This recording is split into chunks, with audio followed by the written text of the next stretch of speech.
ప్రియమైన మీకు,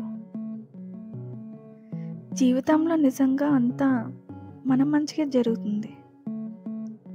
ఏదన్నా అనుభవిస్తున్నప్పుడు, మనకు కావాల్సినట్టు పని జరిగినప్పుడు అనిపిస్తుంది ఖచ్చితంగా. ఇది నా మంచి కోసం ఎలా అని. కానీ కొంచెం ఓపికగా ఉంటే, కొంచెం సమయాన్ని గడవనిస్తే, అప్పుడు తిరిగి మన జీవితాన్ని చూసుకున్నప్పుడు ఆ రోజు అసలు అలా ఎందుకు జరిగింది అని స్పష్టంగా తెలుస్తుంది.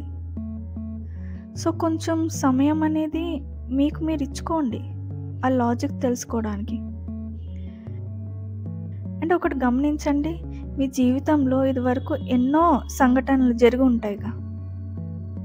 వాటిని క్షుణ్ణంగా పరిశీలించి చూడండి.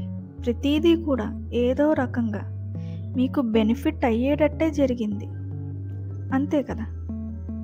అందుకే నమ్మకం ఉంచండి, జరిగేదంతా మన మంచి కోసమే. ఇట్లు మీ మధుర భాషిణి.